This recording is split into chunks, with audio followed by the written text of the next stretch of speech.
Welcome, everyone. This is our work session to discuss the budget needs and provide direction to staff for further development of the FY 2016 General Fund budget.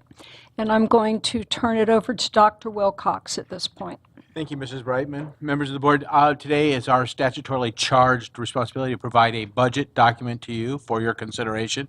Today I've asked Chris South, who's the Chief Financial Officer, to present the budget and to handle as many of the questions as he can. Along with Chris, many of you know Eric Sisler. I made you somebody else. Eric Sisler, who is our financial and budget analyst. Eric, thank you for joining Chris. Chris, if you'll take it from this point. Certainly. As Dr. Wilcox said, we are here to present the superintendent's recommended FY16 general fund budget for the Washington County Public Schools. As we begin to build the budget, I'd just like to remind you that in the current year, that's FY15, we did rebase this year's budget to reflect the three-year average expenditures. And the significance of that is that heretofore we had areas where we may have $5,000, $10,000 of extra budget available to us, and when an emergency situation came up, we had some, I'll just refer to it as pockets of funds that we could go after to offset things that we needed to cover. By doing the three-year average that we did, we have eliminated all of those pockets, and we are down to a bare bones budget at this particular time.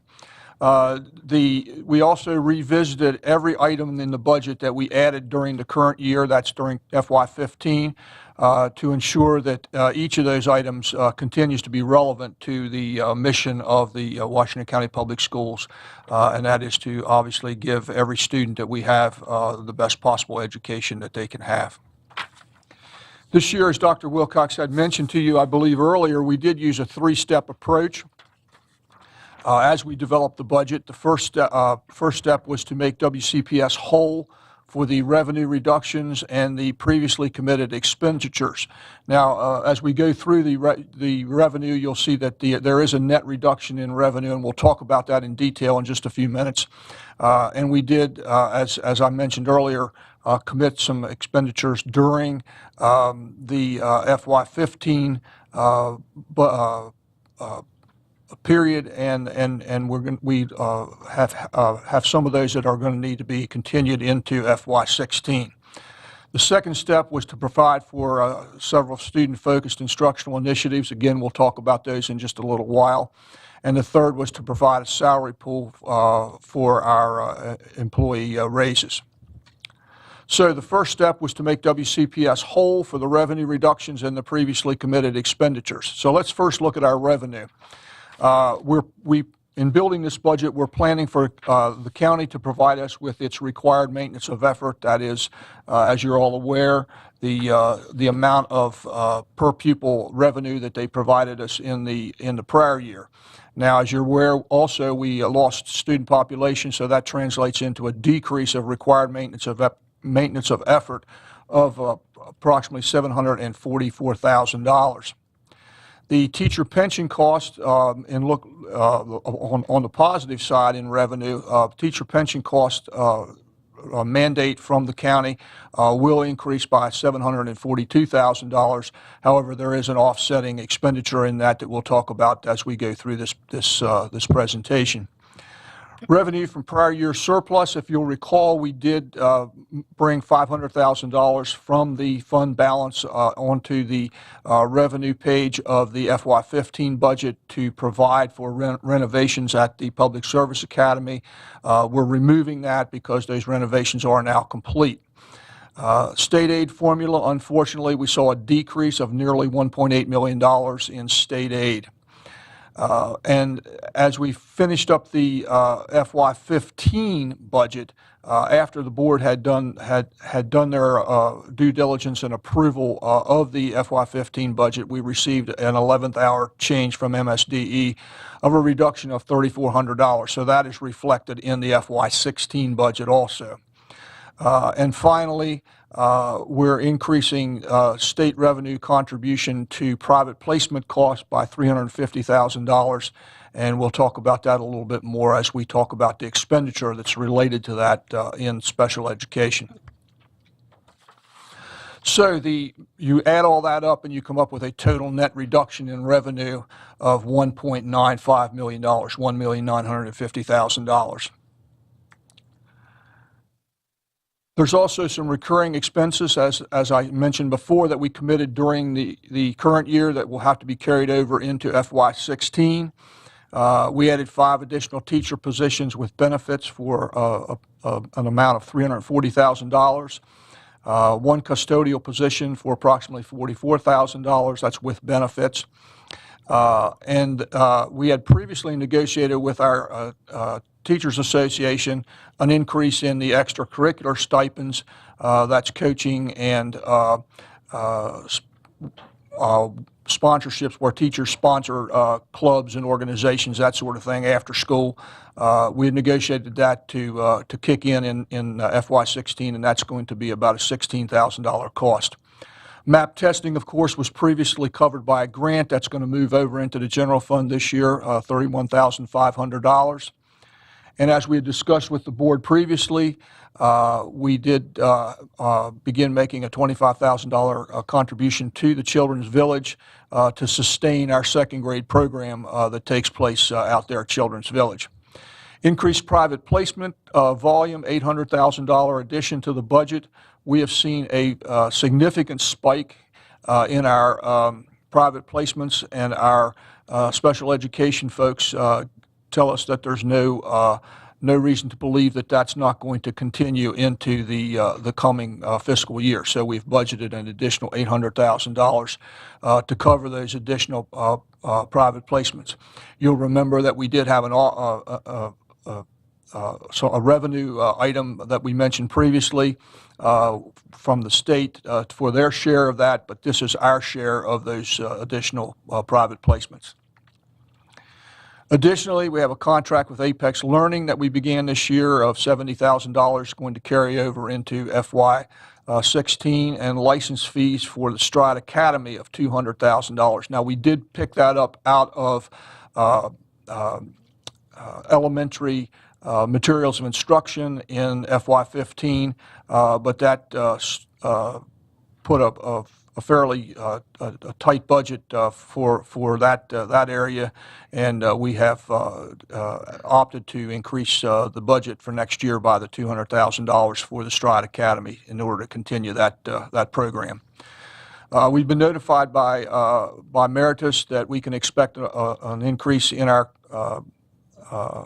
contract for school nurses of approximately $137,000 related to increases in their personnel cost out there at Meritus.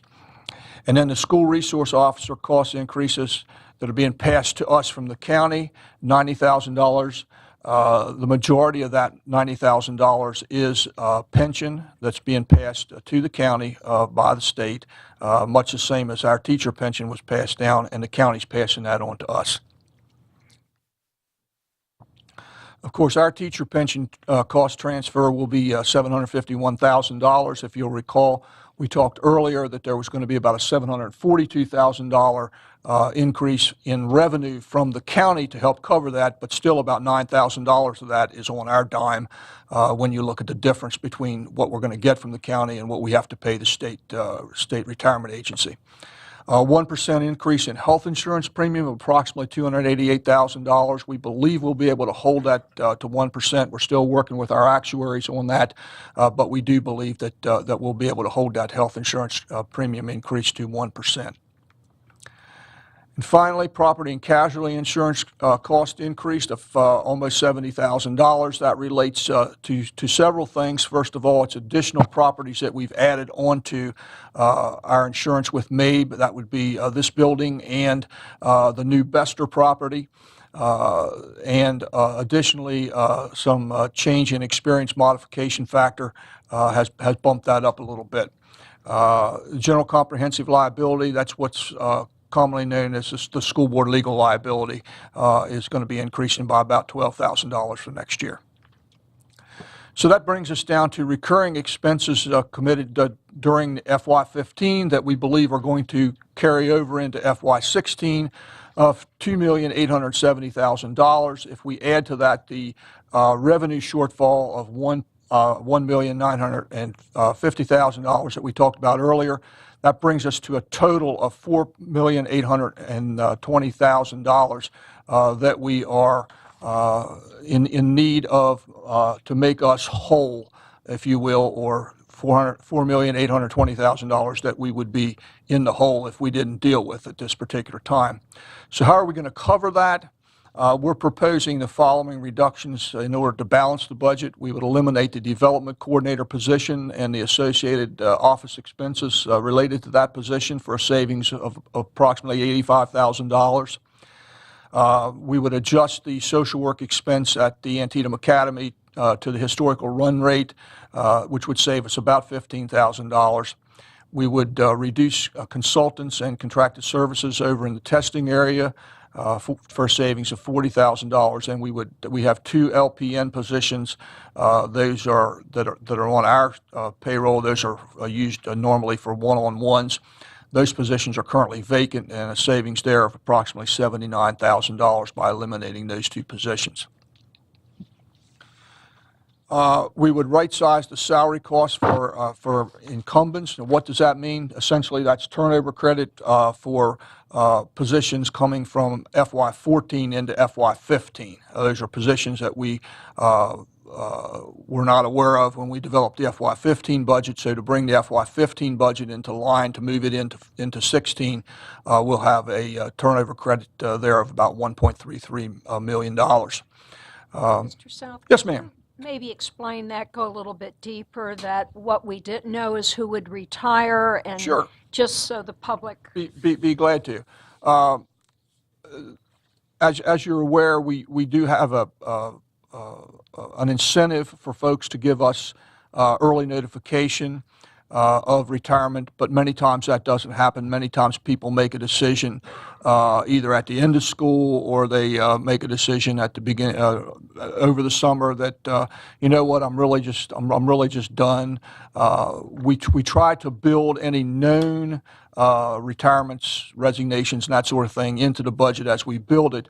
But there's always every year around $1 million of turnover credit that we reap after we do the budget, and that's those folks that don't let us know until after the budget is finalized, and those are folks that left us in FY14, and we need to adjust our FY15 budget as we move into 16 in order to account for those folks that have left us. In other words, we have to adjust our 15 budget, the baseline of our 15 budget, before we can do anything with 16 salaries. And that's what we're doing here. We're adjusting our FY15 baseline budget. Any questions on that? If not, I'll move on. We did have a reduction in the cost of our dental plan. And our share of that's going to be $273,000 as we move into 16. The teacher incentive fund match, we currently have about $800,000 in the budget. When we looked at the level of participation of the teachers and the run rate of what we had been experiencing, we believe we have a save there of about $234,000. We can reduce that. Excuse me, we can reduce that amount as we move into 16. We looked at textbook historical. One of the things that we did not adjust last year when we did our 3-year budget adjustment was the textbook line. We looked at our textbook line this year and went back and did an average on that. We believe very strongly that we can save about $390,000 there on the textbook line. Just looking at what we've been spending over the last 3 to 5 years. As all the board members are aware, our athletic trainer cost did not materialized to the level that we had budgeted for it. Therefore, we have a savings of about $139,000 in that line. And here is where we're eliminating the cost of the Public Service Academy renovation of $500,000. We talked earlier about eliminating the revenue that we brought into the FY15 budget. Now we're eliminating the cost that we brought into the FY15 budget as we move into 16. We're also constantly looking at our contractor bus runs and our in-house bus runs as the contractor runs come close to the 11th year of the 12-year contract. We do a cost-benefit analysis on those and look to see whether we can do better by running that run in-house. We have been historically moving some bus runs from contractor to in-house, and some in-house runs. Then when some of our bus drivers retire, we also take a look at their runs to see if they can be run more economically by a contractor. And we believe we have a savings there that we're looking at of approximately $81,000. Bus purchase savings, what that is, that $42,000 there is just a difference in the types of buses we're going to be buying next year, coupled with the fact that we're going to be buying one less bus next year than what we bought this year. But we will be buying more buses with lifts on them next year. So even though a bus costs about around $100,000, we're not going to get that much of a savings because we will be buying more heavily in the lift bus area next year. The cost of our back office software, I think we'd mentioned to the board earlier that we had $1.5 million in the budget this year for that. We're only going to need about $300,000 going forward. So we're giving up $1.2 million of that software line. That was built into the baseline budget, so that does come out as a save. Eliminating the SIMS software maintenance cost. The SIMS software is the current financial package that we have, and we don't intend to run that financial package for a long period of time, but given the fact that we may run it into next year, we will not need the maintenance cost on the software because we will not be doing any upgrades on the software. So we're eliminating that cost. And finally, the Bester Elementary construction. The board will probably remember that about 4 years ago when we began the discussions on the Bester Elementary and how we were going to fund it, we were about $1.4 million short on the funding of the Bester Elementary School, and the board opted to, at that time, to go into the facilities department budget and pull out $380,000 per year. We are not returning that $380,000 to the maintenance department. What we're doing here is giving that up as we move into 16 in order to cover other costs in the budget. So the total budget reductions that we're proposing that would be required to offset the decreased revenue and to meet the recurring needs is $4,820,000, and if you remember, that is from the previous slide. That is the amount we needed to cover those items. So that concludes step one. Step two was to provide for some student-focused instructional initiatives.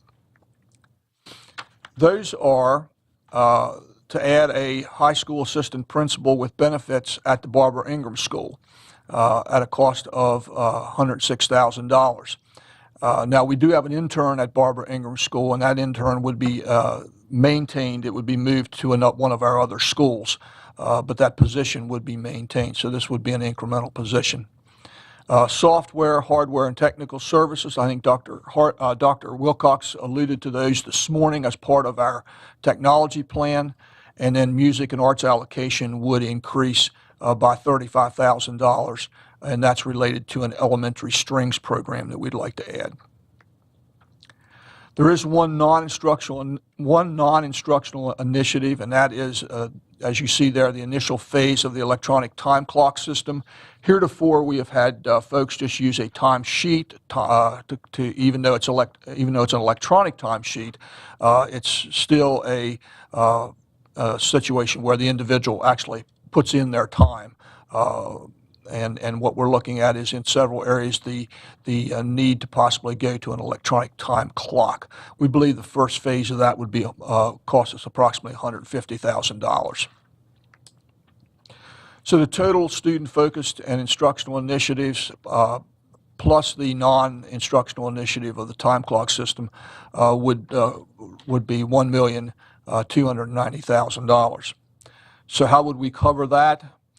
We would eliminate the associate superintendent position that had, with benefits that had been previously held by Dr. Marco, and also the associated office costs that go along with that position.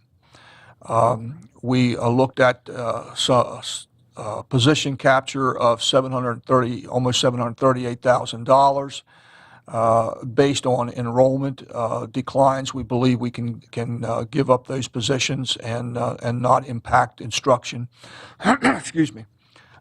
We would reduce professional development consultants to the 2-year run rate. That would save us about $100,000. And we would reduce the additional pay at South Hagerstown High School by 50% for a savings of $81,000. So you may recall that some years ago that additional pay was added to South Hagerstown High School. It's the only school in the county that has that particular dedicated additional pay line.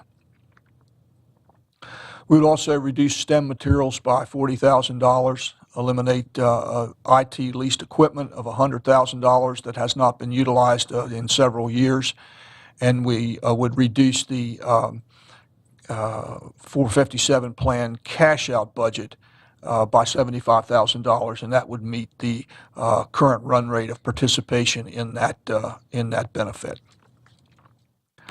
So that would give us total budget reductions to meet the new needs that we've identified of $1,290,000, which does equal the new needs that we did identify. That concludes step 2. That brings us to step 3, which is the salary resource pool, and you'll note there that we have absent additional funding.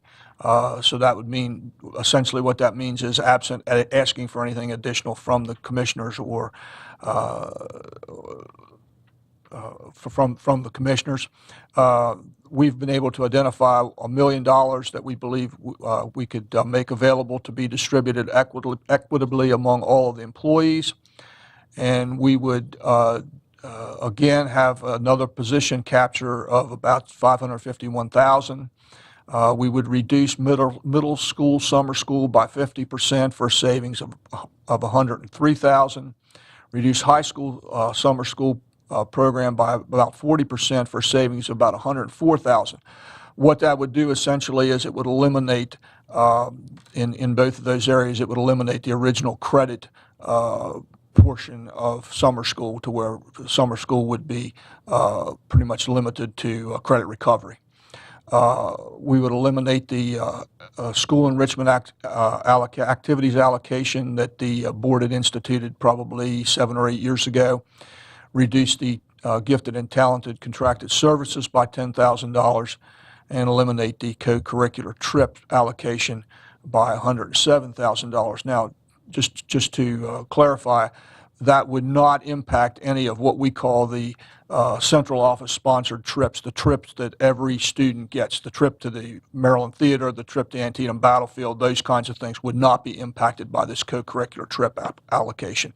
This is money that's used exclusively at the discretion of the individual school. Excuse me. So absent additional funding, the superintendent's recommended FY 2016 general fund budget is balanced at $257,382,789. And with that, we'll be glad to take any questions.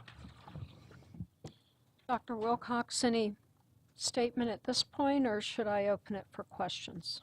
I think it's fair to open it for questions. Okay. To try to help us focus, maybe we'll take this book in chapters as Dr. Wilcox has presented it and Mr. South. So if we go with the first, making our school system whole for revenue reductions and previously committed expenses. So the first section will start with those questions. I can rotate again or just wait and recognize my colleagues.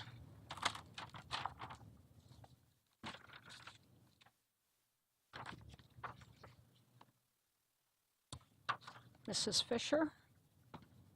I'm wrestling with how to separate these. Some of them easily separate by tiers, some of them don't. I don't want to restrict your questions, so present them as you're comfortable. Well, I just thought it might be helpful to try to take it in one level at a time.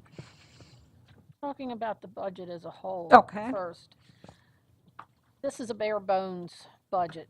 That means there's no extra money to do things like make up for a bid that comes out significantly above our estimate.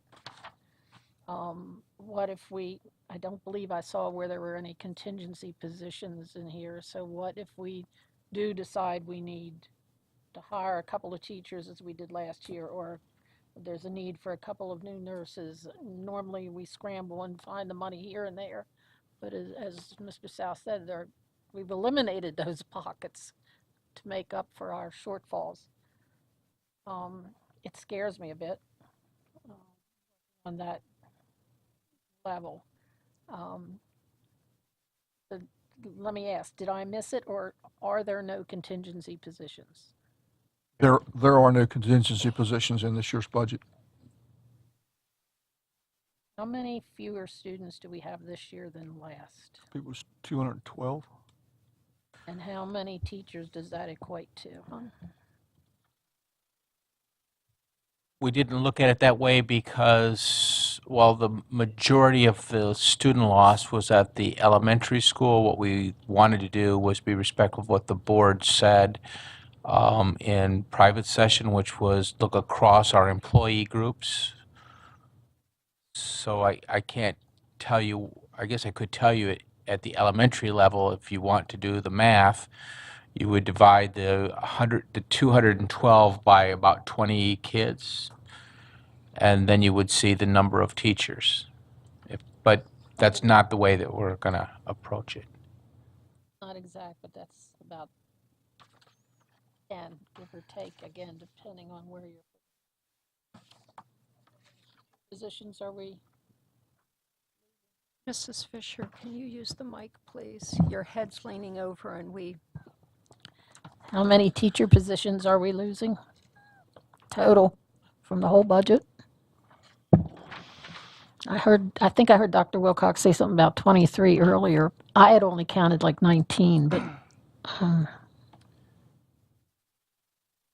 we're losing 14 classroom, and then there's 5 elementary lead teachers, and then there's 1 central office-based ELA lead teacher position that has been vacant for the last year that we're eliminating as well. 20. All right. There's 24 total positions being eliminated as the budget stands right now when you include all 3 phases. Then And a net change of 13 when you go and count the ones that we added. yeah, there's like In the fall of this year for the enrollment spikes, like we added the 2 ELL positions. When you look at it in net, it's a 13 position reduction. Thank you. That's all for right now.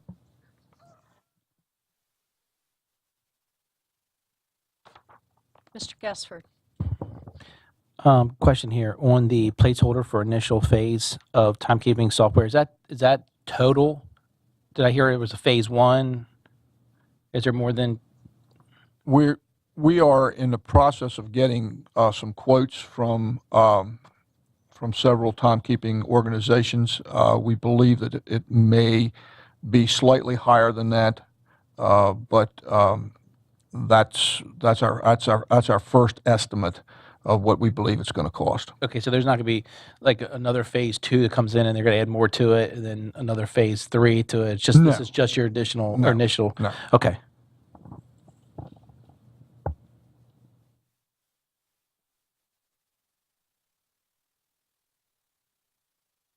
Additional questions, Mr. Gessford?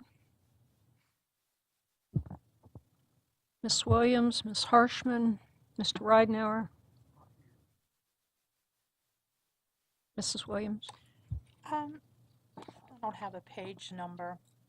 With regard to the map testing cost that was previously covered by the TIF grant, that's over and done with? That's like the last installment or the last payment of that? This is the last year of the TIF grant and the accompanying resources. Thank you. A question on that. Matt, is that right? This is the last year TIF? I just saw a funny look. I want to make sure I was right. Thank you, Mr. Semler. Okay. You scared me. On the TIF again, would that include a savings on the auditing that has the independent auditing on that TIF grant? Would we save that as well? Just curious, or a portion of it? It may save a few dollars, but we're still going to have our federal programs audited, and it's just another federal program. It's just one of Right. those. It's not Yes. a separate audit from our other grants. No. Okay, thank you. Ms. Williams, more? No. Ms. Harshman? Yes. I noticed that where it says budget reductions required to 1 million salary pool, that all of these are geared toward either student losses of service or teacher. Is that the only place that we're pulling the salary pool from, since the 1 million was put out as going across the board for all raises?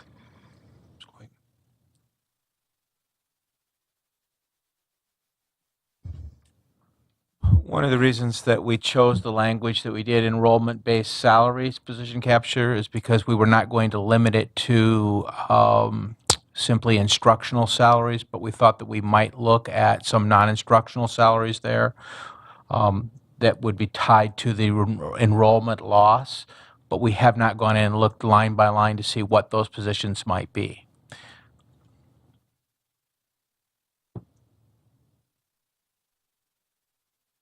So you were expecting to pull from other sources besides teachers and students? Yes. Yes. Just I follow up. think that was a request that was made of us in private session to not balance us all on the backs of the instructional Was. staff. I made it at that time, and I'm very concerned because I believe I also added that the teaching staff should be the very last to be hit. And when you say about the 212 would be 20 kids a teacher, I would venture to say that the majority of teachers in Washington County have more than 20 kids. I was speaking specifically to kindergarten where that ratio is about that. That's where our majority of our losses come. But on top of the 212 students that we have left, we've already projected this year we have 140 additional students below what our budget projections were. So really we're not talking about 2016 as being a year that we go into with 200 less kids. We're talking about being 300, perhaps 400 less kids. Okay, but my point is that most elementary teachers do not just have 20 kids. So That would be true. even if we lowered it to 20 students, we would still need to retain not only the ones that we have, but add some that have retired or whatever, some of those positions. So I think we need to be very aware of the size of our elementary school classrooms. And we are. We monitor it on a regular basis. I can tell you exactly how many kids are in every classroom today. So, one of the things that we know from where we sit is averages make liars of us all. So, for example, when I say the average pupil-teacher ratio is 22-1 across the system today, the fact is we have 40 kids in some middle school classrooms. Absolutely. But once again, the only way we can fund and balance here is based on averages and student numbers. So, there are always going to be those outlier classrooms. What's particularly problematic is when you have a classroom, I can look at Bester here. Right now, we're at the beginning of the year. I'm using some older data. There were 27-1 in the third grade. There were 21 kids in the fifth grade classrooms. And clearly, those are averages, so I'm sure that one of the third grade teachers probably had 27, 28, and I would imagine that one of the third grade classrooms had 19 or 18. We hear from the big side of that equation. We never hear from the underside. I could look, for example, at Clear Spring, where no one called me to complain this year that there were 15 kids on average in their third grade. Conicajig certainly didn't call me when there were, in second grade, 13 students. Well, that But was we still have to probably- balance those things. That was probably just a unique year, too. Because I don't think we usually have Well, 13. actually, Conicajig probably it's more often than not has some of those classrooms. But and again, that's where I get in trouble when I start using those kind of statistics, because sometimes it is year to year, other times it is just a function of having a small school. We will always, Right. I'll give you a perfect example of that. We will always staff Cascade in a little bit of an unusual way. At the same time, right now, Cascade does have an enrollment bubble that's kind of moving through it, that, there are some concerns about how large that class is right now. But we have no way really to fix that class, because if we take a class of 27, 28 and we add 2 teachers, then we have 2 classes of 14, and we just can't make that happen. Again, it's a tough business right now, because we are very close to the wire. Thank you. Mrs. Williams had asked first, Mr. Gessford, and I'll be right back. You had a follow-up or question? I did. With regard, and I've lost the page, I'm sorry. It was back where we were looking at eliminate school enrichment activities allocation. What is that allocation for? What is that part of the gifted and talented program that focuses on enrichment for all students? Is that a particular allocation per school, per student? That is an allocation of $4.80 per student that the board began probably 8 to 9 years ago, and it's to be used at the school, each individual school's discretion. And we went out to the schools and asked, what is it that you use it for? And I got a slew of emails back. The overwhelming thing they use it with is assistance with field trips, guest speakers at assemblies, and student rewards.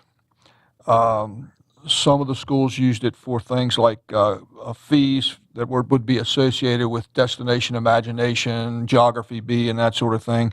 Some of the schools used it for some subscriptions, and then materials and supplies. But that's something that's used at the discretion of each individual school. Thank you. Follow-up? I have one more. The position of associate superintendent that has been vacant for some time, and we have another associate superintendent position.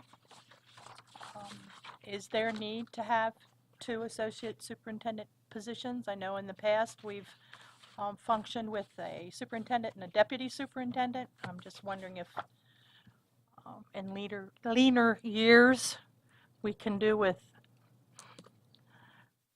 fewer associate superintendents? I think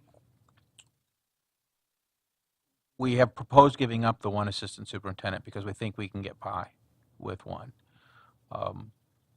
That's the position that was vacated by Dr. Marco. We will advertise for the position of the chief academic officer or associate superintendent for instruction probably later this week.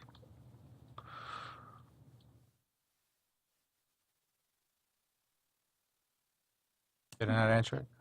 I was just Okay. waiting, giving her a chance. Mr. Gessford? Just a question on the athletic trainers.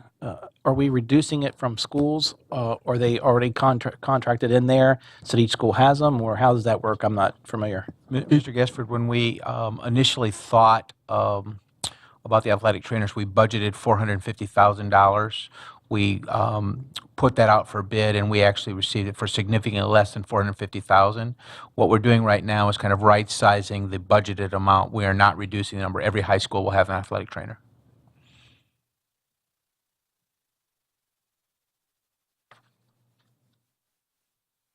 Mrs. Fisher? Can someone walk me through an example of a line item where debasing over 3 years was done? Can you pick a line item somewhere and I would look at the textbooks that we just, that Mr. South mentioned earlier.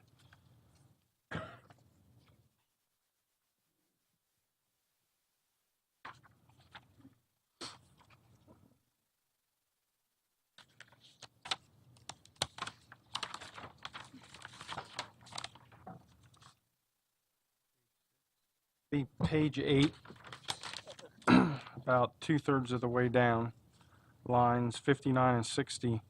And really, you can't see the third year on the document we have here, but just given the amount of space trying to fit everything on the one page.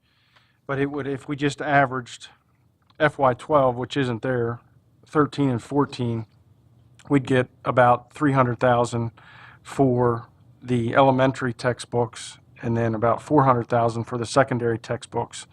And as was mentioned earlier, I think last year that was an item that we didn't readjust because we had kind of not bought in a lot of textbooks with the Common Core implementation and not knowing what we needed there for a couple years back in FY13 and 14. And you can see in FY13, elementary was pretty low, and then last year, secondary was a lot lower than it was the year before. And I guess trying to get everything aligned, we had kept that low, and it seems like we're using a lot more online or software type contracted services.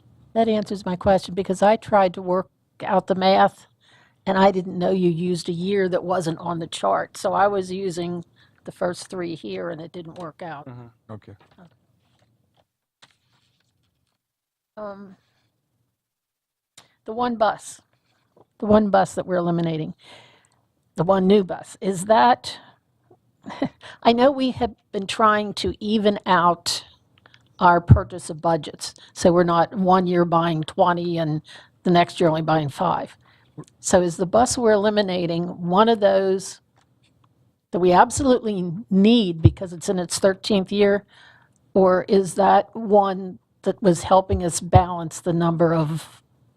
It just happened that this year we need one less bus to, we're not stretching a bus into its 13th year.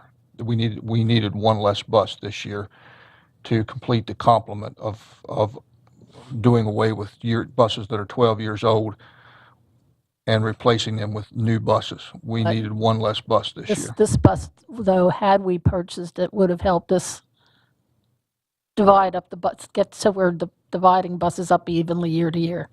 So it's not as critical as. It Right. would have perhaps put one more in reserve, it wouldn't have Okay. necessarily replaced the 12th year bus. But the fluctuation of one bus is not really of a real big concern to us. What we were trying to do, and what you're referring to, I think, was some years back when we had fluctuations where one year we may need 20 buses and the next year we may need 5. Those are the kinds of fluctuations we're really trying to get rid of. But we really can't, I don't think we'll ever get to the point where we don't have onesies and twosies. But what I think we pretty much have gotten rid of, we've pretty much flattened out we don't have any of those 5 buses this year and 25 next year. We don't have any of that anymore. Thank you. Thank you. Dr. Hardings? Yes, thank you. Do we have a sense of what's driving the number of private placements so high? We worked for a long time, years, to try to get that number as low as we could with the Summit program, other things that we've tried to do. I'm going to ask Dr. That's a Michaels significant figure, the 800,000. I'm going to ask Dr. Michaels to come forward. What's driving that all of a sudden? This is an example of one of the things that we talked about just a moment ago about do we need all of our associate superintendents? In the old days, Dr. Marco would have been handling this question, but he's no longer here, so special education has dropped at least temporarily until we can fill the other position into Dr. Michael's lap. So Dr. Michaels, will you tell us? Well, in the short time that I've been involved with overseeing special ed, it's a topic that Jeff Gladhill and I have discussed off and on over the last couple months. I mean, what we're seeing is a result of, over the last 4 or 5 years, there was a time I think we had about 170 or 80 students in private placement. Staff worked very hard, and with the support of the board, worked to implement summit programs, and also another program, I can think of the initialism, but I can't think what it stands for, but non-special ed children that needed to be removed from the classroom for elementary students. We have 16 slots for those students rather than placing them in private placement, which generally would require an IEP. So through the summit programs, this elementary program, almost the equivalent of an alternative school or an Antietam Academy for elementary, we've been able to maintain that number around the 50, 60, 65 range of out-of-district placement, either in day placement or residential placement. What we've seen over the last couple of years is that number's been pushing up a little bit, and I think we've maxed out our summit programs. We've maxed out our elementary equivalent of the Antietam Academy program. And just as you get a couple placements, it only takes a few placements to start driving this number. Our bill for last month I looked at when I reviewed budgets for last month was $402,000 for out-of-district placements. That's residential and day placements. I think we have about $750,000 left in the budget until the budget adjustment coming in second quarter adjustments. So at $400,000 a month, that $1.5 million after the budget adjustment will pretty much be eaten up. So I think it's just a reflection of more challenging students that are coming into our district, many of them from out-of-district areas.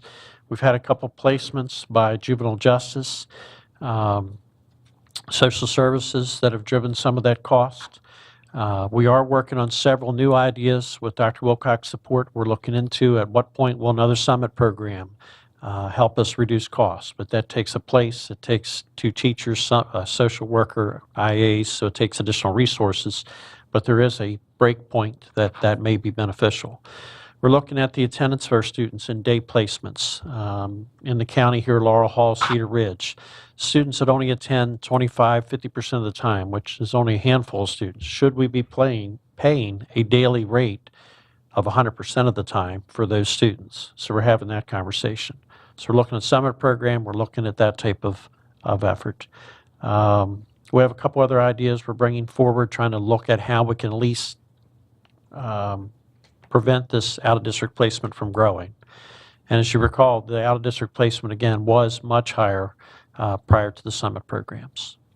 So Mr. Gladhill's come in. You heard most of that conversation, Jeff. Is there an... Okay, thank you. Does that answer your question, Dr. Harding?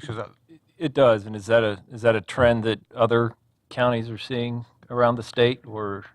I don't know that I can answer that question, but what we have talked to Mr. Akers, Mr. Semler about, are any of the students that were asked for placement or even placement in Antietam Academy or placement in our summit programs, can they continue in their current placement at their school level and things? So we're slow to remove students from their current population. At the same time, we do not want to infringe upon the rights of the other children to learn. So that's also part of that balancing act. So Jeff, are you seeing this among your colleagues in other parts of the state? Yes, we are. We're seeing kids coming in from Virginia, some of the kids coming in from other countries, potentially with emotional concerns, might needing some support that we can't otherwise house within the public schools. I know specifically Charles County and some of, like Baltimore County, Baltimore City has been seeing some kids come in. I have more questions I'll ask later, but I'm glad to pass it along for my colleagues. But before I give up the mic, there's still about a dozen Fosnauts over here that Mrs. Hardings gave me strict instructions not to bring home. Now, my kids would like it if I brought them home, but my intention is not to. So please, staff, anybody, eat up. Thank you for providing those, Dr. Hardings. Very thoughtful. Mrs. Harshman. On the page that says reductions required to balance budget, it says eliminate development coordinator position and associated office expenses. Does that, and is that the person who writes the grants? And who will do that if it is? That was the position that was occupied by Robin Rose, and yes, that was our grants officer. And so now that duty will fall to the individual departments wherein a grant is being sought. So if she was writing a grant for new social studies materials, that will fall to our social studies supervisor. So do they all know how to write grants? They'll have to learn fast if they want the money. And I had one other question. Is that all right? Go right ahead. On the next page over, it says eliminate one-time cost of public service academy renovation.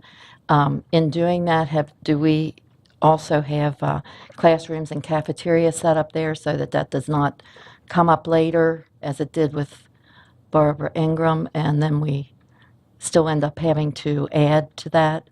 Is this totally renovated for use as a school? I can speak to some of it. I think, yes, it is, but it's not the traditional school that, most of us are used to. It is a school that has a kitchen facility and dining tables. It's a satellite facility. We don't cook there. The classroom spaces are set up really as open concept classrooms, which means that there are 4 classroom spaces that kids can move into and out of. They don't have traditional doors like other classroom spaces do. I think that we are done with the construction phase of that. We're still kind of doing a few odds and ends. For example, in the exercise area, there's a need for some electricity for some of the bicycles and things that people choose to ride, and we're talking about what's the best way to do that. So, there may be a few small maintenance type items, but it's done.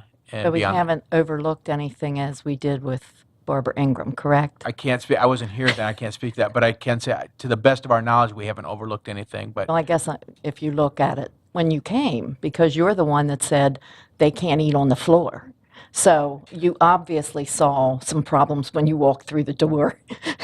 I saw that there were some things that we could do. Yes. Absolutely. Yes. So this is. I don't think we have those same This issues. is, thank you. Okay. Mr. Gessford. Just because I'm still learning all the positions. Absolutely. Lead teachers, it says there's 5 lead teachers in the elementary positions. How's that going to affect them? How would that affect our lead teacher in our schools? At the elementary schools in particular, and we've not talked to the principals about this yet, so there's still a little water to go under the bridge, but I think we can get there. All of the schools will still have lead teacher duties assigned to them. The large schools will all have 1. Many of the large schools had 2 in the past. They had someone who was focused on math and someone who's focused on English language arts. Now they will simply have 1 lead teacher, the large schools. So, for example, we might talk about Salem Elementary School, because I saw some information from Tom Garner today saying what's going on. He would have 1 lead teacher. That teacher would still be charged with professional development, but across broad subject area. If you're a lead teacher, do you typically have a specific subject that I mean, if it's a math lead teacher, I mean, is that person going to have to do science and? Well, part of the reason behind that, the answer is yes, the lead teacher would have to have subject area expertise in a number of areas, but all elementary teachers do. If you're an Okay. elementary teacher, by definition, you teach all of the disciplines. Okay. Mrs. Williams. Piggyback on Mr. Gessford's question, are all lead teachers in the elementary school currently paid from general fund? I know that at one time there were lead teachers that were supplemental and were paid through Title I. Has that changed? I just looked over to Eric and Chris, and we believe that all of the elementary lead teachers are paid through the general fund, not Title I. Now? Yeah, I think the only thing we have in Title I, maybe Matt will correct me if I'm wrong, but I think it's just the regular K-5 classroom teachers, and then we have several like temporary intervention type teachers that are paid, and that might be what you're thinking about is the intervention type. A few of the Title I achievement coordinators. Okay. So at one time, we did have positions that were specialist kinds of things that were supplemental. So I'm just as long as we're not getting into a comparability situation with eliminating. Yeah, we look pretty carefully at comparability, and I don't think that there are any lead teachers have ever been paid, lead teachers per se, have been paid out of Title I. I do think there have been some achievement specialists, which is a different animal altogether. Thank you. If you may recall, the lead teachers were an outgrowth of the old SASs, Right. and that was all budgeted in the general fund. Okay, thank you. Mr. Ridenour. Going back towards the last page where we have the budget reductions required for the million salary pool, just explain to me a little bit, Clayton, the enrollment-based salaries, position recapture, what exactly does that mean? We've taken a look within the budget. I think you'll see a line that speaks to three additional elementary teachers, 3 middle school, and 3 high school. We've not identified those positions. My intention will be to try to keep those as far away from students as we can. The example might be at the technical high school, there may be 1 or 2 people who, while they coordinate programs, they don't have direct responsibility for students. But I'm leaving that up to my directors. Both Matt and Rick have been working hard on trying to identify those positions. I think that's where they'd come from. Couple other things on that same page. We said we're going to reduce summer school, middle school, summer school by 50% in high school, and basically it'll be back to credit recovery only. With some of our, how do I want to say this? Rick, you would know SALT and some of the other programs in the high schools where kids, really it's kind of a condensed schedule to get everything in that they need before they graduate. In some schools, Smithsburg, for example, some of the kids have had to take phys ed and their technical class in summer school so they have enough space in their schedule to get everything in before they graduate. Does that mean that those kids now are on the outside looking in? As far as Rick, if you want to come up and speak, you've got to come to the microphone. I'm sorry, Rick, to bring it up here. And as he does come up, I would say, I think we're going to have some opportunities with blended learning and some of the digitization that we've been talking about before that will help kids with some of those kind of things. The Foundations of Technology class is a perfect example. Why wouldn't you use technology to take it? Most kids say, balancing a checkbook really isn't using technology, and that's one of the things that I think in some cases kids were doing. So we'll find a way to address that directly. The other thing, as you saw earlier in the budget, we had increased our contract with Apex Learning, so that is going to allow some kids to do credit renewal, credit recovery. And in some places, I think we probably, if we can blend a teacher, say 20% of the time, we could probably do actual credit accumulation, original credit accumulation as well using Apex. So, although I think phys ed might be difficult. Phys ed's harder. That's probably one we're going to have to do. Virtual but phys ed? It's a half credit. So some might, and I know I'm going to get in trouble with the exercise enthusiasts in the community, but high school PE probably is due a redesign anyway. Yeah, I would just say that the reduction is going to be kind of across the board because of the decision a while back to change our grading policy and have students passing courses at 60%. A lot of what's being eliminated is the actual recovery credit, and it's the repeat and original that would still continue in summer school. What would the savings really will come from since we wouldn't be having that recovery, we wouldn't have summer school at every school. We would be able to centralize it the way we used to do it. Right. And then also, we have a couple of teachers who are going to training now to become certified online teachers. And MSDE has approved a number of original credit courses, especially the ones you're speaking about, that some students want to take in the summer prior to their freshman year so that they can follow some particular track once they get into school, like the SALT program at Smithsburg. Thank you. That's perfect. A couple others, if you don't mind. I'm looking at the same page. I understand where we're going. I mean, you got to make numbers balance, but at what cost? It says it eliminates school enrichment activities and the co-curricular trips and activities, and these have both been school-based. And we're saying that, certain things, they're going to be able to go to Children's Village, which is great, to the outdoor school and so on and so forth. Some of our kids have never been, for example, to a zoo. Or, I mean, every penny we take here is an enrichment activity that some kids in Washington County Public Schools just don't have the opportunity to do. And it does bother me that, that could end up disappearing for some kids. So, I mean, I understand where you're going with coming to the figure. I'm not sure I like the way that we're getting there. And my rationale would probably be different than others, but problematic. I mean, I see, this is an ugly budget year. This is ugly. I don't remember one in my 10 years that has been this problematic.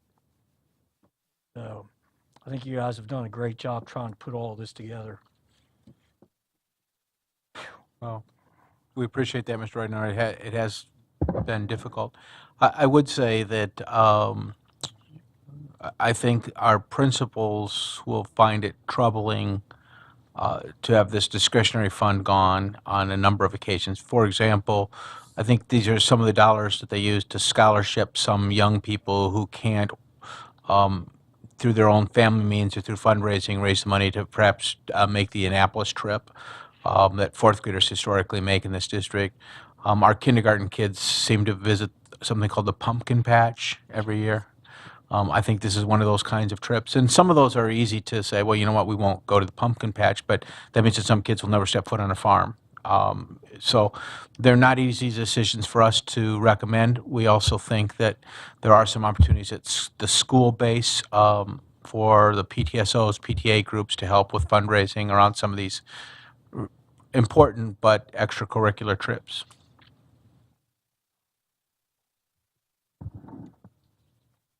Others? Dr. Hardings, you want to take another bite? Sure, I'll come back. Mr. Reitner actually asked one of mine. That was about the summer school and original credit. I know there will be some band students and band directors who are be concerned about that as well, because if you require that a student take band both semesters to be in the band, that takes 1/6 of your total course load in high school just for band if you want to be in band for 4 years, which doesn't leave you enough time to take health and foundations of technology and other such things. So I know there are a number of band students who rely pretty heavily on those summer school programs so that they can still be in the band during the school year. Now, there are a couple ways that could be addressed, but I know that'll be a concern for a number of people who are involved in the band. Let's see. You have some estimate of how many administrator positions you've eliminated since you came to Washington County? I think I looked at something the other day.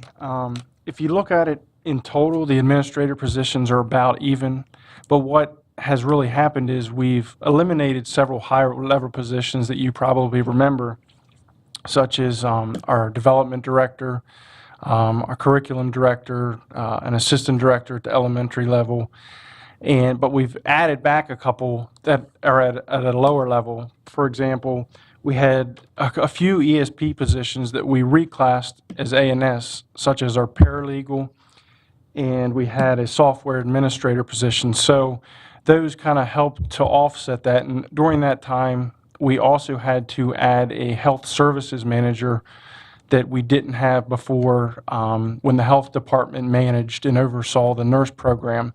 So overall, during the last 5 years, the A&S is about even, but it would have been down had we not had to kind of cover a couple of these things or had positions that were reclassed really to match the responsibilities that they held. And also, I guess I would say the ones that we got rid of were more at a higher level then some of the ones that we've added are more at the lower end of the scale. For the content area supervisors, there used to be one for elementary, one for high. So that was, what, 4 or 5 different individuals, Yeah. those positions that had those positions consolidated. Am I thinking of that correctly? You're thinking that correctly. Yes. Because Eric kind of struck me a little bit as, I thought it was a little higher than that, and I'll go back with him and look at it. But I think we're about 9 positions overall down today from where I got here. I know we eliminated 2. Last year in your budget, you recommended eliminating 2 assistant principals. There's 2 more being eliminated, 2 fairly high-level administrators being eliminated this year. Right. Positions being eliminated, not individuals. Right, and I guess going back, the 4 content areas, we consolidated into 1, we let 4 go. But 2 of those would have been offset, one by the position of the paralegal being reclassed into A&S because of the sensitive nature of the work that she does on behalf of the board and other organizations or other parts of the organization. And then when we did the outsourcing of the nursing duties to Meritus, one of the things that we had to have was somebody here who had responsibility for our private duty nurses and to coordinate that contract. So we created the position that now is our supervisor of nursing programs, coordinator of nursing programs. Coordinator. So 2 of those are offset, but you know, I still think we're down. I believe 6 positions, but I'll talk with Eric and we'll confirm. I just asked the question as I was thinking about the decisions that have to be made to balance this budget, because I think you should make recommendations for staffing to the board, whether it's ESP, teacher, or administrator, based on what you think makes most sense for running the system. And I don't believe that we ought to have some artificial, if you reduce 1% here, you got to take 1% there, because it doesn't work that way in reverse. Over the last couple of years, we've added how many teacher positions? I know this year we added 5, and then there were, 5 contingency positions in the budget last year? Yes. So we added at least 10 teachers in the last year, teacher positions. That's correct. And if you recall, the majority of the Thornton money, the positions that we added at that time were instructional positions. When I look back at the last 5 years, even after you take out the 14 classroom positions that we've talked about in these first 3 sections, how we broke up the budget, it's still up about 18 classroom teacher positions over the last 5 years. So you would have been up 32 had we not taken these 14 that we've talked about. My point is only that I think when we add teachers, we don't say, well, if you're going to add teachers, you got to add administrators too. I think we ask you to please bring us a budget and bring us a staffing structure that you think makes sense. And that's what I support. I think if we added too many teachers without adding administrators, we'd have an administrative problem. I think if we eliminated too many of one category of employees without balancing it with others, that might cause other problems. But ultimately, I don't think we should be involved in I don't think we should focus on some sort of equity in gain or loss of positions. I think you determine what positions you need in order to do the job that we need to do to educate kids. Thank you. And that's why we phrase that enrollment-based decisions as opposed to a specific number, so we can look at it that way. I look at them all as members of our team. Yes. I don't look at them in categories of you count this way, you count that way. They're all team members, and we need them all to do the job we're charged with doing.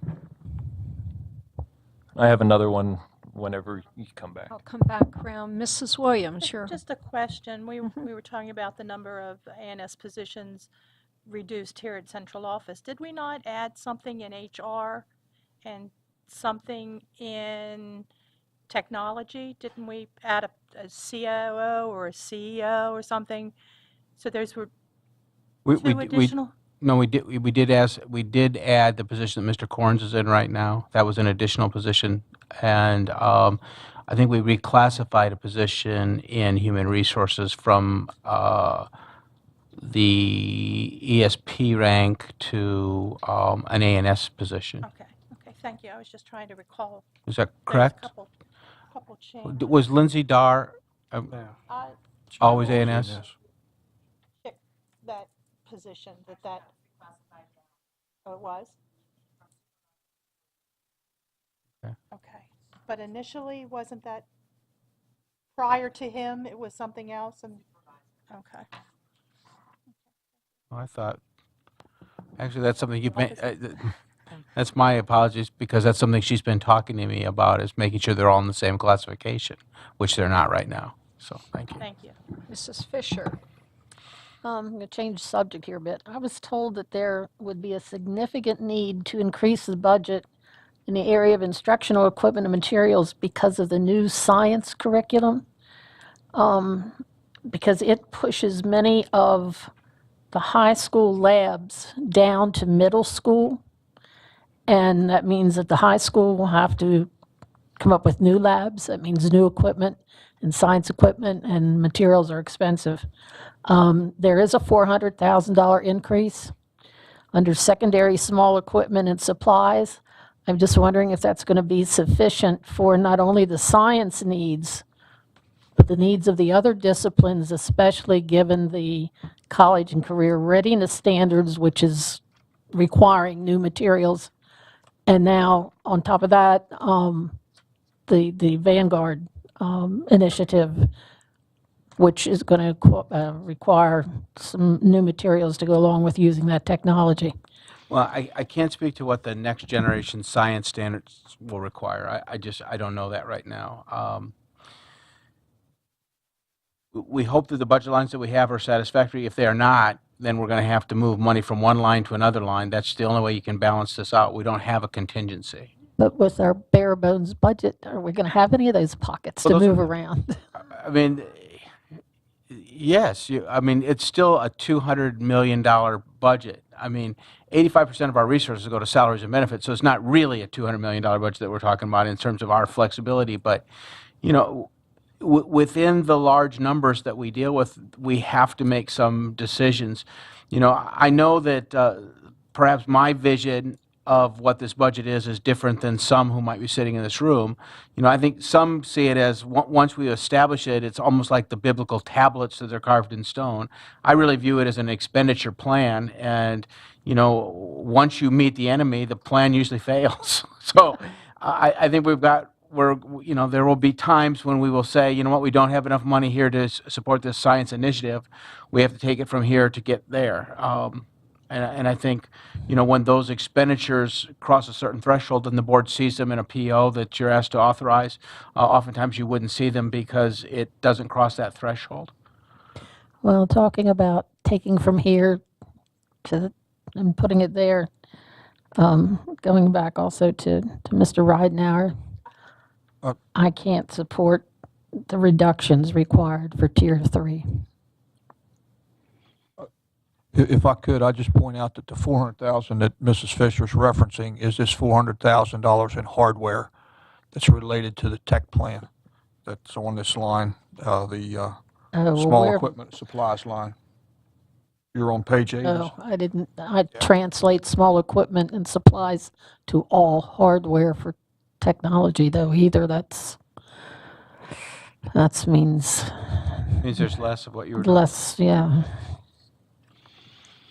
So, Mrs. Fisher, just so I think I heard you say that you could not support Tier 3? I could not With the support salary those pool? reductions to uphold Tier 3.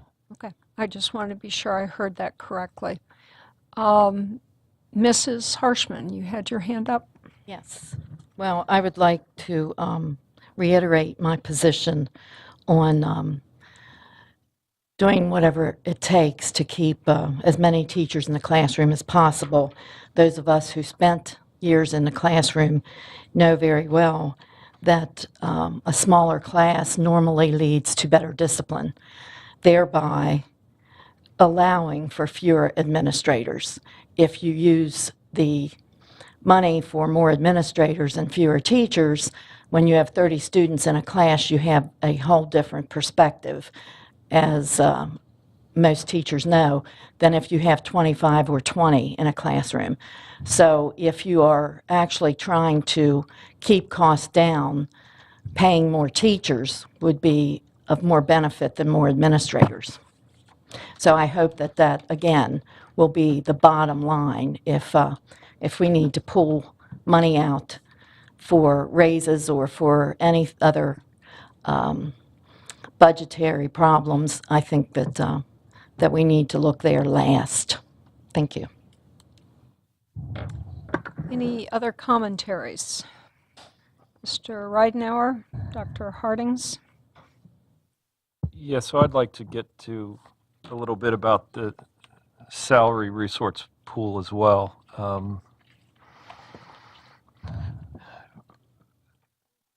Give us a sense of what is the total payroll for the school system? I'm trying to get a sense of what does $1 million really represent?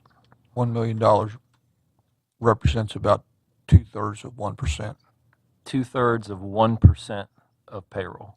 Or if you just did a flat line amount per employee, it comes to about $350 per full-time employee.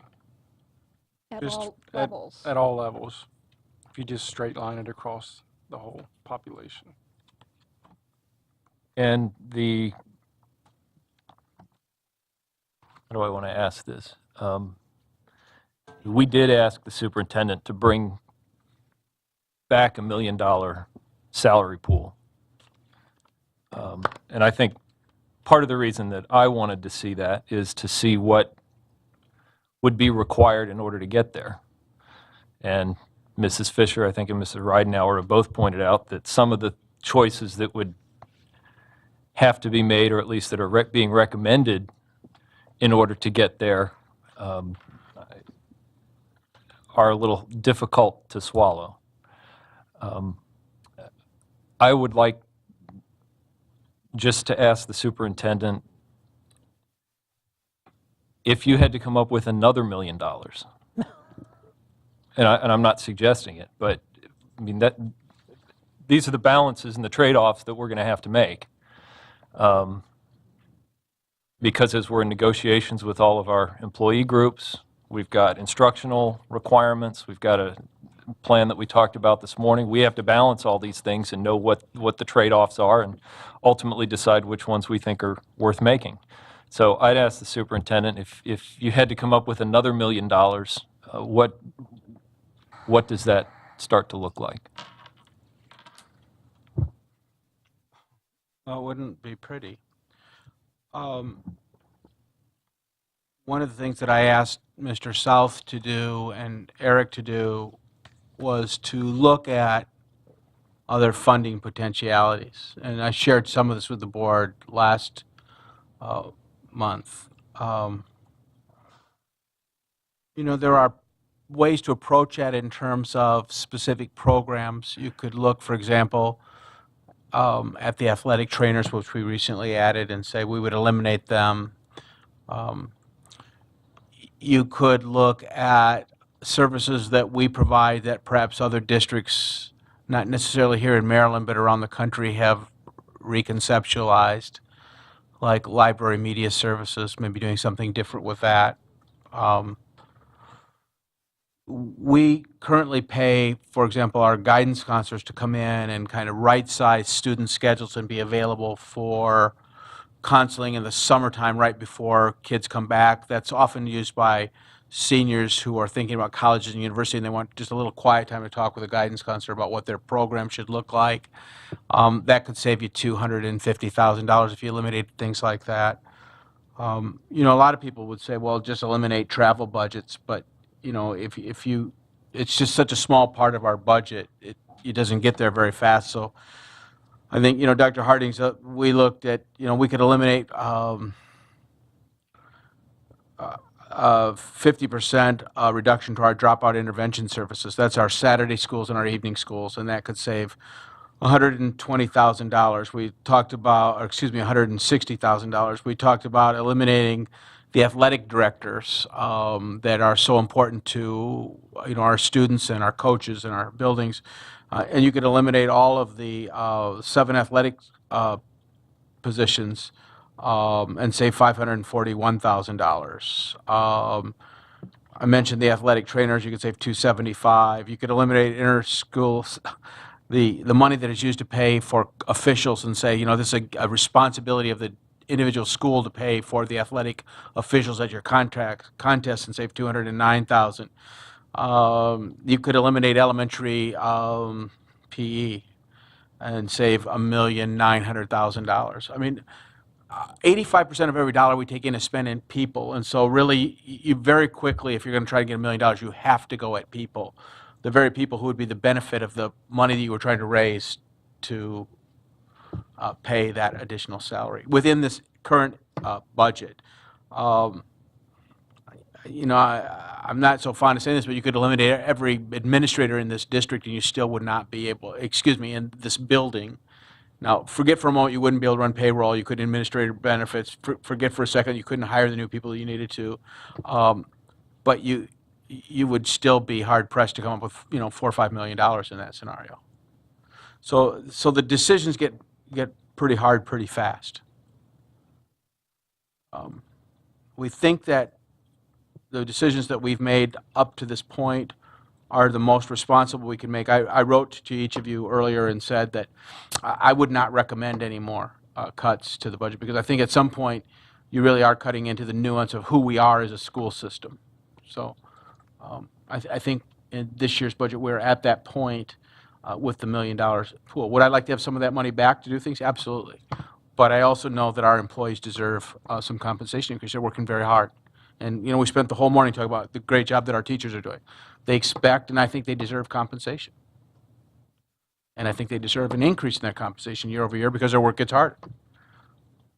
That said, I don't know where to go to get it at this point. Thank you for that. I can see, you could get a sense looking at the cuts required for the salary pool that it was getting towards the point where where difficult decisions were being made. And as you went through the list of other things that might be next on the list, I certainly wouldn't want to go there at all. So I appreciate the challenge and the seriousness of purpose with which you've gone through getting us to where we are with the budget. Thank you. It's important for the community to know this is not something that, I as a superintendent do in isolation. I have a great team of people who care deeply about the school system. I mean, Mr. South has invested almost 20-some years of experience in this district. Eric is, he's here. He works every day at this. So, the team of people behind them, we take this all very, very seriously. So thank you. I would like to follow up. We've had several rounds, and I'd like an opportunity to follow up on your question or comment about where do we go from here. If we've made a lot of these tough decisions and we're sort of drawing a line and saying we just can't go any deeper, and your question, you don't know where to go for the money, can you give us some background on the maintenance of effort and the track record in the county that we've had over the last few years? I believe in the last 3 or 4 years, the county has returned the nursing program, the Judy Center, the crossing guards, and I'm leaving one out there, but Buses. Buses, thank you, Boyd.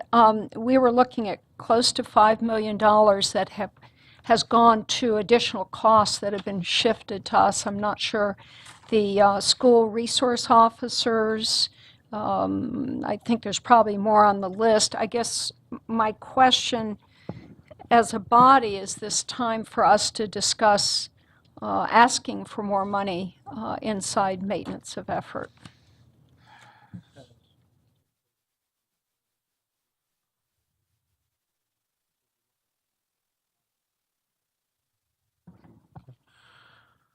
So,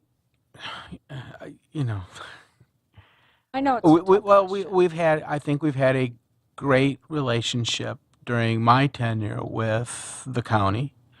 Mr. Murray, as executive director, has been a good partner in learning. When we have gone to him directly and asked for his support, he's done everything within his power to do that. And I think, the county commissioners have done that as well. Commissioner Klein, I shouldn't start to name commissioners because I would miss one, and I don't mean to do that.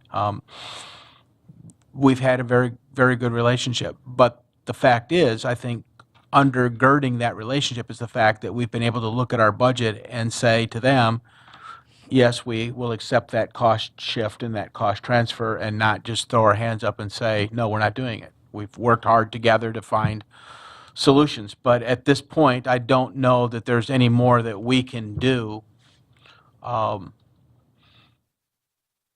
either at their request or internally to generate more resources from what we have.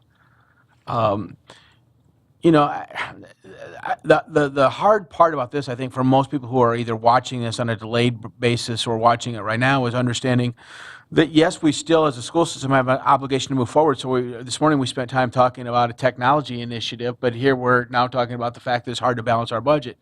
The two are not necessarily, you know, mutually exclusive items. You have to keep moving forward as an organization, and at the same time, you have to keep things in balance and in perspective. So as you've earlier established, we did accept the transfer of costs for the nursing program. It was a fund transfer that went from us to pay the health department. We thought we could get a similar product by going to the private sector, and in fact, I think we got an improved product over time because Meredith is invested in delivering health services.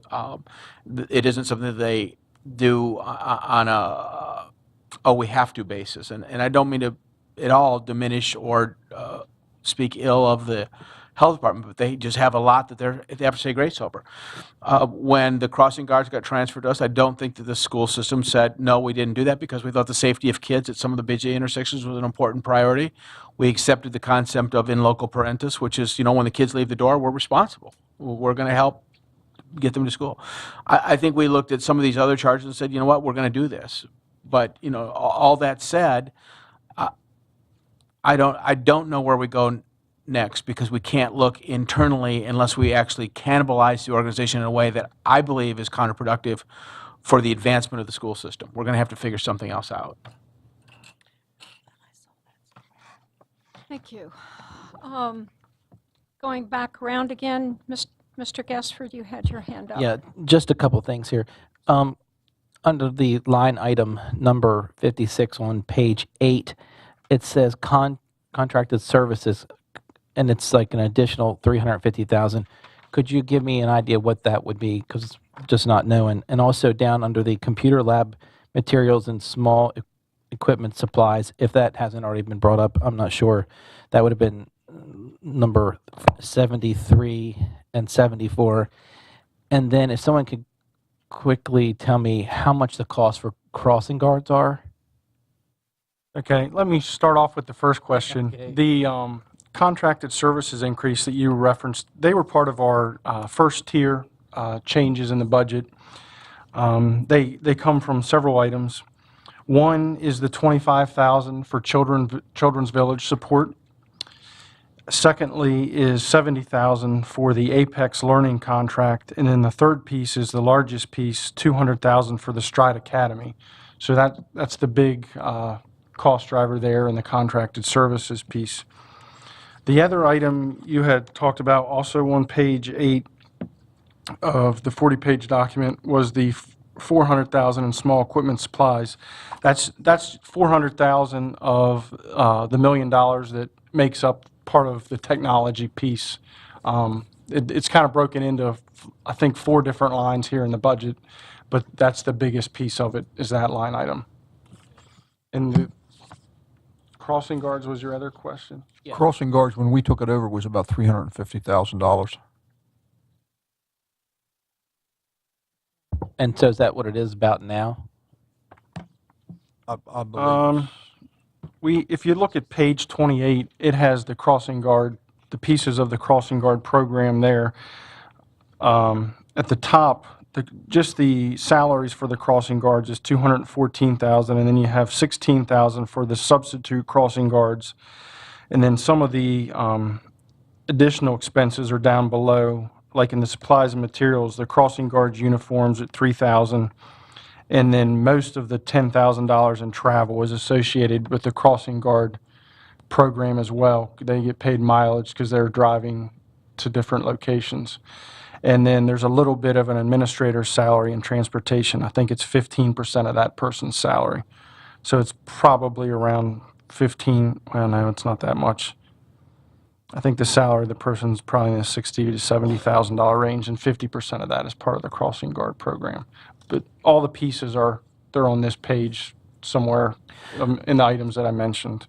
Well, I don't want to get rid of safety, but I mean, is this something that, I mean, that's kind of really an old type position. I mean, is that something that's needed? Is it something that we can look at, maybe a volunteer program that can be in the communities? I mean, have we looked at reducing that to maybe having that being a part of a transportation person instead of another position? I mean, that's a big chunk of money, and is it?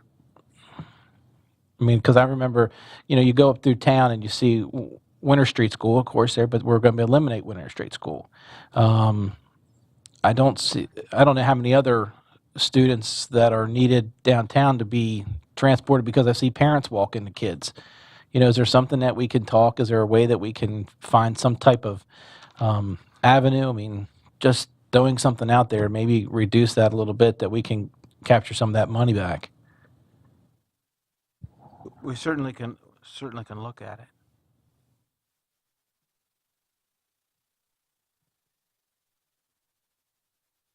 Mrs. Harshman. I have a question about the school manager. That position just came into being maybe, 10 years ago tops? The business manager? The business manager, yes. Is that a position that is mandatory, necessary? I believe we only have one school business manager left at North High. North Hagerstown High School is the only one we have left. The answer to your question is South High saw fit to convert it to an assistant principal position as opposed to a school business manager. So, the question of, is it absolutely necessary, is it required by Comar? The answer to that is no. But one of the things about a large school is that there's lots of invoices, lots of stuff that happens that the manager takes care of for a lower price than the assistant principal. Now, I think at South what they did is they just divided those duties up among the remaining assistant principals and principal. I think Jeremy Jacoby, the principal, handles a lot of that purchasing and things like that directly out of his office. So it could be done differently. Is there a secretarial staff that works on those things? Because I know that used to be sort of where that fell. Well, there is a secretarial staff there, yes. I thought originally an AP, one of the principals, the reason the managers came about was originally one of the principals asked to convert an AP to a business manager because they needed somebody to handle that, and it was at a lower price too.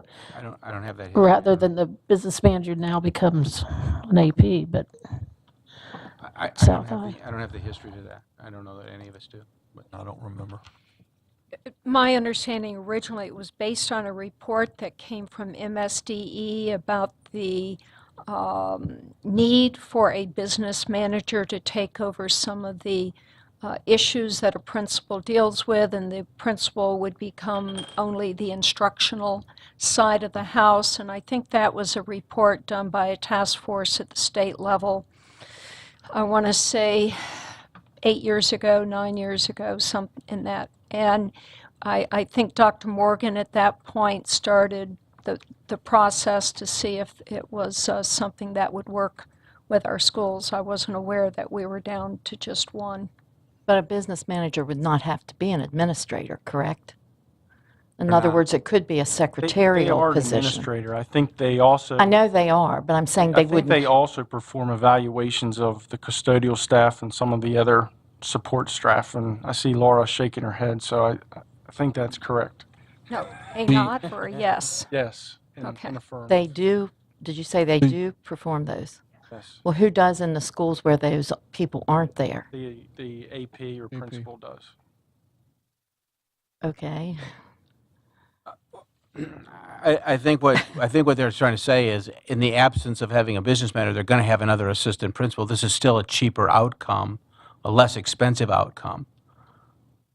It's not as simple at North as saying, well, we're going to limit your business manager. Then How there's- many APs are at North? I believe there are 3, I believe. Counting the business manager.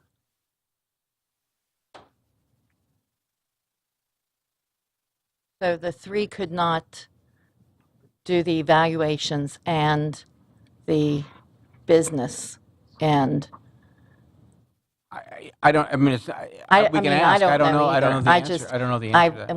When it started, I just thought how strange it was and how much we were spending for a position that seemed like it could be kind of shared by the people who were already there. And that was at North, because that's where I was.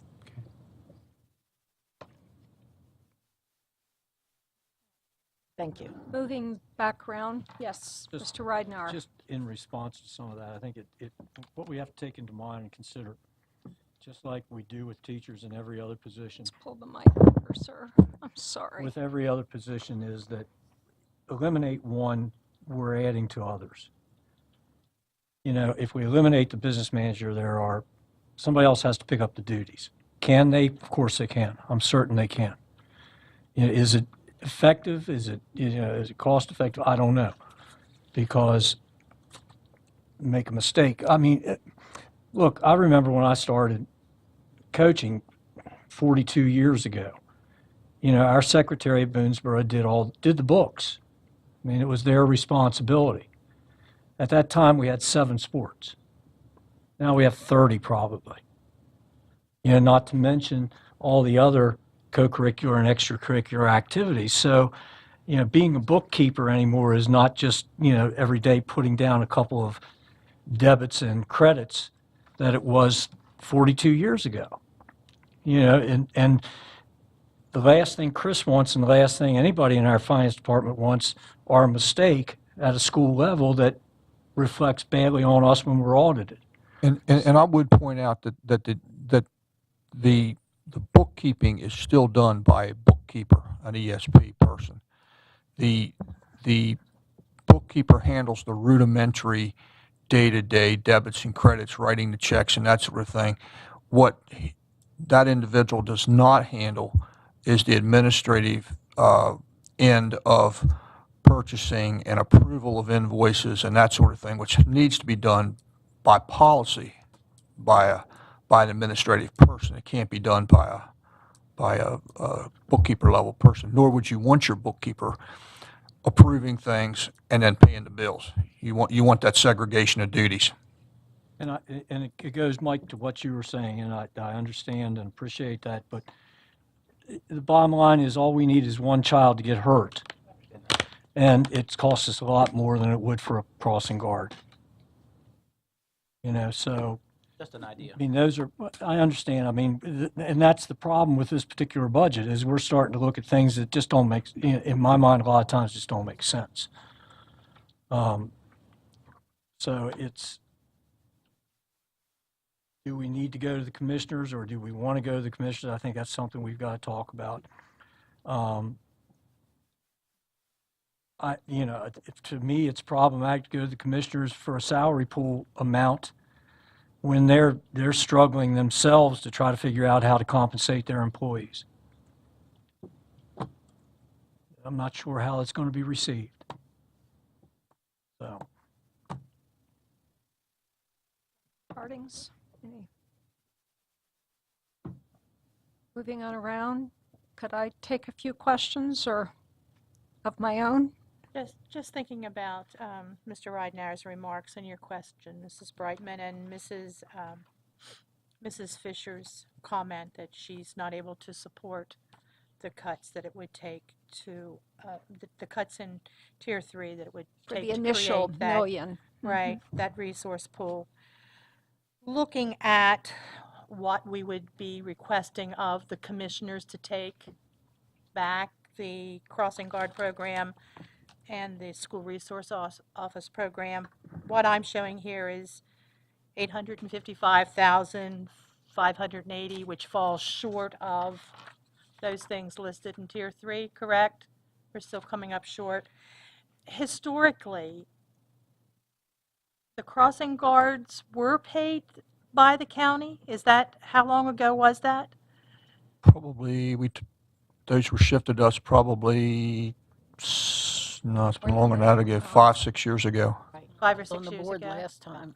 Yeah, Yeah. 4 or 5, because I was on Yeah. it was 4 or 5 years ago. So Keep- it would keep- be, if keep- we were to keep it- request that shift of them, to return the crossing guards to them and to ask them to pick up the cost of the resource officers, that wouldn't be a one-time capture of money, that would be something that would be recurring year after year after year? If it's inside maintenance of effort, it goes to the base. And that's where the maintenance of effort, the way it's written, is sort of a disincentive for commissioners to help us out, because a recurring cost goes to the inside of maintenance of effort. Non-recurring are the only ones, and there's a narrow definition of what that is, could go outside. I think it's worth having the conversation with this group to determine whether or not we want to do that. I see that as an option, a very viable option, to make that request of the commissioners to do that. One thing that I'll point out about the resource officers is that the county only holds probably 60% of that cost. The rest of that is related to city officers that serve our city schools. At one point, we had grant money, and then that ran out, and we absorbed that into our budget, if I remember Grant money correctly. When we started this, yes, ma'am. And we pay their benefits, the county doesn't as well? We pay the full load on the county officers. The city has been a little bit more participatory, yes. That's the word I'm looking for. Thank you, Dr. Wilcox. May I ask a couple questions? I know we're all concerned and we're all struggling with this, and not to add more, but I am concerned about our initiative with the money we set aside in our fund balance to help with private-public partnerships, the $500,000. Once that's gone, and we're still getting requests, or we still look at like the Public Service Academy, which took $500,000. If other opportunities come up like that, are we at a point where we would have to leave money on the table to try to leverage those dollars? I know it's a what if, and I don't like asking them, but I'm going to. I think the answer is yes. We would have to walk away from them.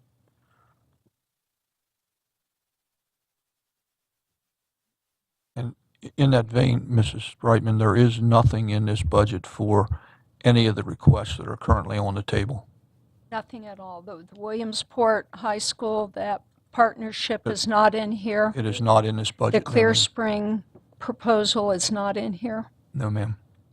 Well, Unless, we have the 500,000 that we've said the board would allocate in a small increment. That's still there. So the board could make, I'm sorry, yes. the board could I didn't mean say, to mislead you on that. Yeah. That's No, still you there, didn't. but I'm I talking about understood. in this new money that we're asking and for. the Clear Spring retrofitting of some of the facilities, and I'm not talking about the ag science program, but we are doing some things up there because of some safety issues. That's coming out of our current maintenance budgets. But if you're talking about anything like retrofitting the barn or doing something, no, there is no money there. And if we were faced with, could you come up with $750,000 out of the current budget, I would say it's a non-starter. We couldn't bring it to you. That's sort of that bottom line answer. Thank you.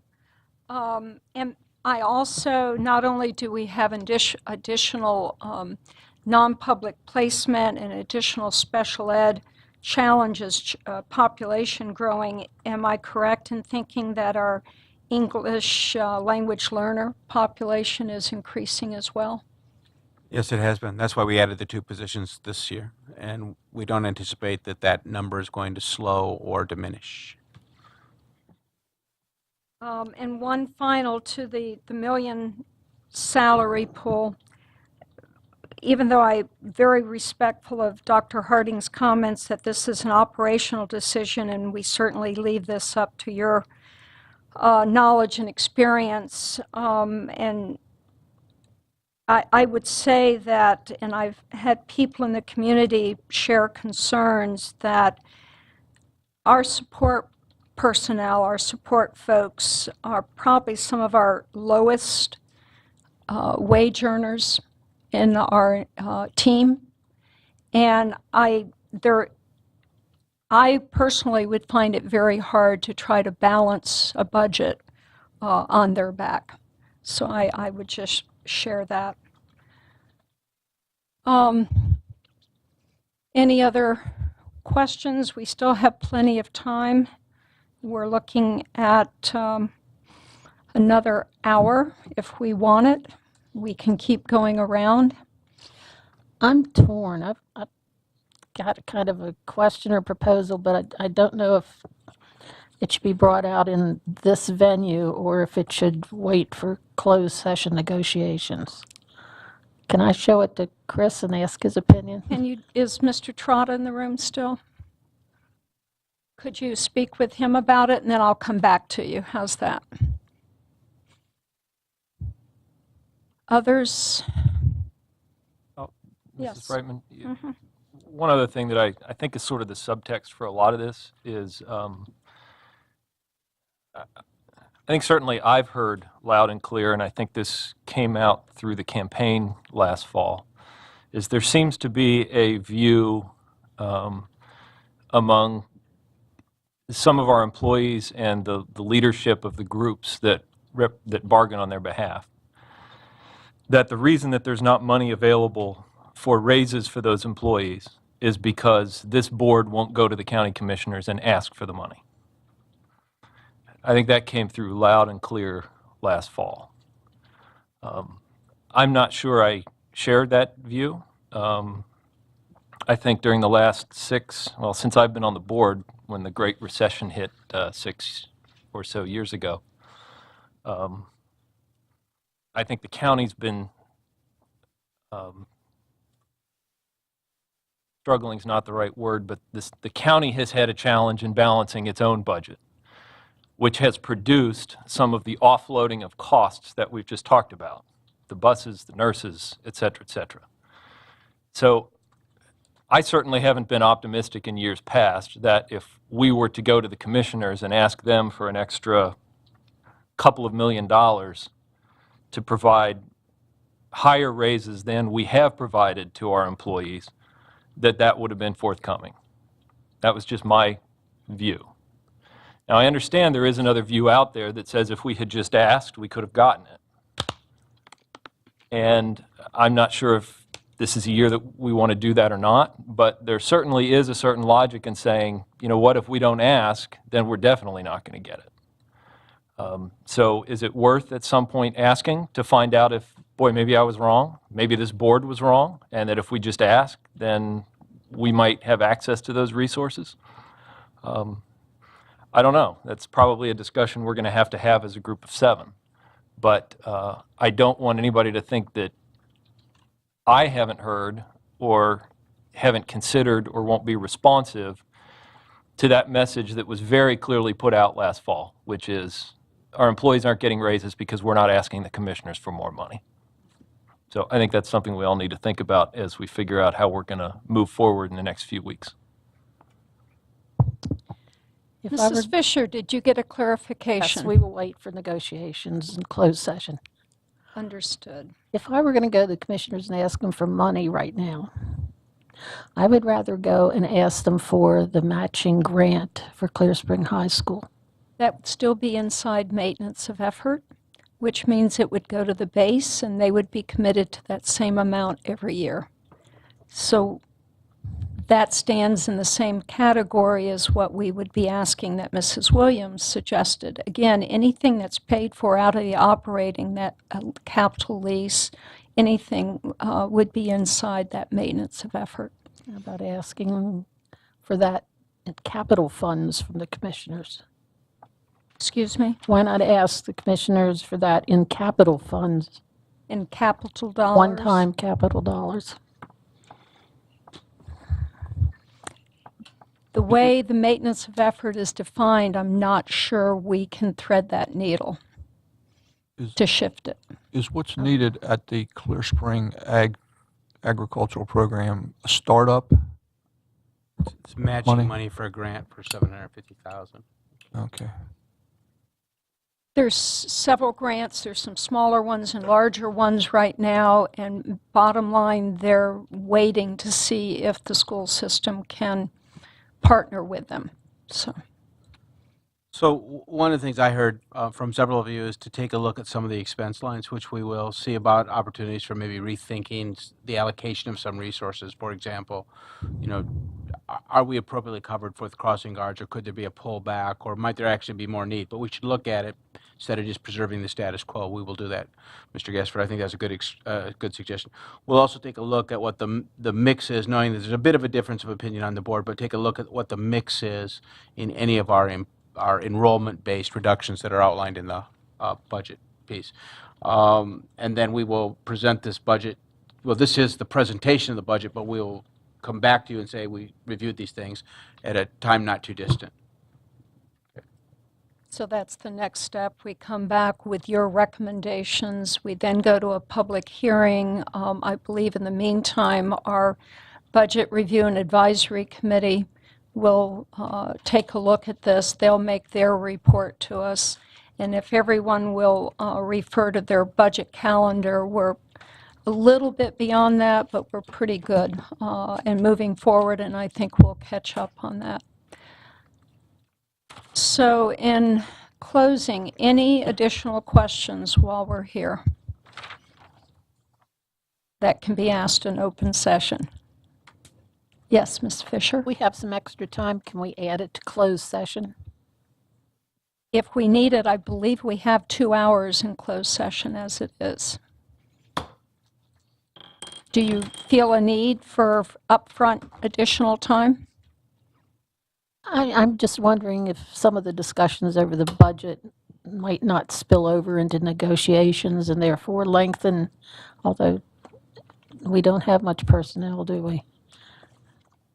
Would it be mostly negotiations anyway? I think Okay. we're probably covered with 2 hours. I'll talk to the committee and see if there's some thoughts that it might go over that, and we can, unless everyone's leaving the building until that starts, then we can always convene earlier if we need to. Thank you, Dr. Wilcox. Thank you all. Mr. Sisler, Mr. South, staff for your support. Thank you very much. Thank you.